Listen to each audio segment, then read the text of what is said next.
मैं आर्यो मीना, सहायक आचार्य, रसायन शास्त्र विभाग। आवर्ती गुण में आज अपन पढ़ेंगे आयनिक त्रिज्या। आयनिक त्रिज्या किसी आयन के नाभिक एवं बृहत्तम इलेक्ट्रॉन के बीच की दूरी को आयनिक त्रिज्या कहते हैं। किसी आयनिक यौगिक में विपरीत आवेशित आयन जो कि स्थिर वैद्युत आकर्षण बल द्वारा आकर्षित होते हैं, अधिक समीप आने पर दोनों के इलेक्ट्रॉन प्रतिकर्षण अनुभव करते हैं। अतः निश्चित दूरी जिस पर आकर्षण व प्रतिकर्षण बल एक दूसरे को संतुलित कर देते हैं, अंतर आयनिक दूरी कहलाती है, जो कि धनायन व ऋणायन की त्रिज्या के योग के बराबर होती है। कहने का मतलब यह है, आयनिक बंध इलेक्ट्रॉन के आदान प्रदान से बनता है। जब दो परमाणुओं के बीच में इलेक्ट्रॉन का आदान प्रदान होता है तो वो परमाणु ना रहकर आयन बन जाते हैं। जो इलेक्ट्रॉन देगा वो कैटायन और जो इलेक्ट्रॉन लेगा वो एनायन। इलेक्ट्रॉन को देने वाले की साइज छोटी हो जाती है, इलेक्ट्रॉन को लेने वाले की साइज थोड़ी बड़ी होती है। मतलब कैटायन की साइज छोटी होती है और एनायन की साइज थोड़ी बड़ी होती है। जब ये दोनों पास पास में आते हैं तो एक की नाभिक दूसरे के इलेक्ट्रॉनों को अपनी ओर आकर्षित करती है और दूसरे की नाभिक पहले वाले इलेक्ट्रॉनों को अपनी ओर आकर्षित करती है। इस आकर्षण के कारण दोनों और पास पास में आएंगे, लेकिन इन दोनों की नाभिक और पास पास में आने पर इन दोनों के जो नाभिक के बाहर इलेक्ट्रॉन हैं वो एक दूसरे को प्रतिकर्षित करते हैं। तो जहाँ पर इनका आकर्षण और प्रतिकर्षण संतुलित हो जाए उस दूरी को ही अपन अंतर आयनिक दूरी कहते हैं। किसी एक आयन की त्रिज्या यदि ज्ञात हो तो अन्य की गणना की जा सकती है। आयनिक त्रिज्या ज्ञात करने की विधि। आयनिक बंध से आयनिक त्रिज्या जानने की बहुत सी सैद्धांतिक विधियां हैं, जिनमें से दो विधियों का वर्णन अपन यहाँ पर करते हैं। फर्स्ट, इस विधि में ऐसे आयनों की त्रिज्याएं ज्ञात की जा सकती हैं जिसमें धनायन ऋणायन की तुलना में छोटा हो तथा क्रिस्टल में एक दूसरे को स्पर्श करते हुए संकलित हो। जैसे लिथियम आयोडाइड। लिथियम आयोडाइड में आयोडीन की तुलना में लिथियम आयन का आकार इतना छोटा होता है कि वह सभी आयोडीन आयनों को स्पर्श करता है। सभी आयोडीन आयन एक दूसरे को स्पर्श करते हैं। लिथियम आयन का आकार इतना छोटा होता है कि अंतर आयनिक दूरी दो आयोडाइड आयनों के मध्य की दूरी होती है। इस दूरी का आधा आयोडाइड आयन की त्रिज्या होगी। इस प्रकार प्राप्त आयोडाइड आयन की त्रिज्या को पोटेशियम आयोडाइड में से घटाने पर पोटेशियम आयन की त्रिज्या ज्ञात हो जाती है तथा पोटेशियम आयन की त्रिज्या को पोटेशियम ब्रोमाइड में से घटाने पर ब्रोमीन आयन की त्रिज्या ज्ञात हो जाएगी। इस प्रकार एक दूसरे की सहायता से हम त्रिज्या ज्ञात कर लेते हैं। सेकंड विधि है यहाँ पर पॉलिंग विधि। यह एक परोक्ष विधि है जो निम्न मान्यताओं पर आधारित है। इसमें फर्स्ट है धनायन व ऋणायन के लिए प्रयोगों द्वारा निकाली गई बंध दूरी दोनों आयनों की त्रिज्या के बराबर होती है। मतलब धनायन व ऋणायन के लिए जो प्रयोग द्वारा दूरी निकाली गई है वो बंध दूरी दोनों आयनों की त्रिज्या के बराबर होती है। जैसे यहाँ बताया गया धनायन की त्रिज्या प्लस ऋणायन की त्रिज्या धनायन व ऋणायन के मध्य की अंतर्नाभिकीय क्रिस्टल नाभिकीय दूरी क्रिस्टल में।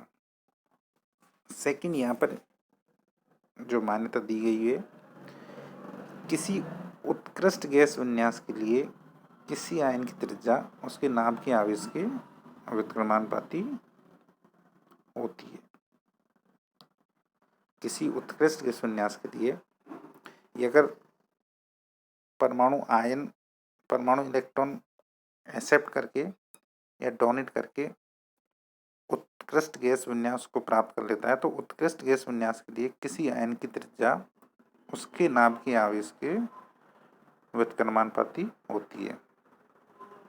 यहाँ पर बताया गया कैटायन की त्रिज्या उसके नाभिकीय आवेश के व्युत्क्रमानुपाती है और एनायन की त्रिज्या उसके नाभिकीय आवेश के व्युत्क्रमानुपाती है।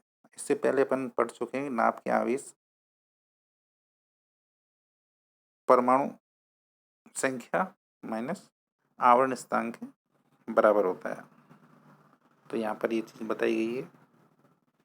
आयनिक त्रिज्या की गणना यहाँ पर एक क्वेश्चन दिया गया है KCl में पोटेशियम तथा क्लोरीन आयनों को आयनिक त्रिज्या की गणना करनी है जिसमें पोटेशियम आयन और क्लोरीन आयन के अंतर्नाभ की दूरी का मान यहाँ पर बताया गया।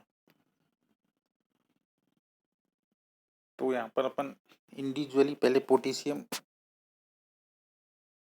का आवरण स्थिरांक निकालते हैं जो इससे पहले अपन पढ़ चुके हैं और यहाँ पर ये क्वेश्चन सॉल्व कर रखा है तो आप इसको देख सकते हैं। सेकंड एक क्वेश्चन यहाँ पर दिया गया है वो आपको करना है जो फर्स्ट क्वेश्चन है उसी के हिसाब से। अब आवर्त सारणी में प्रवृत्ति ट्रेंड्स इन पीरियडिक टेबल आयनिक त्रिज्या भी मुख्य कोशों की संख्या तथा प्रभावी नाभ के आवेश पर निर्भर करती है। आवर्त में परिवर्तन आयनिक त्रिज्या में आवर्त में किस तरह परिवर्तन होता है अपन देख सकते हैं यहाँ पे।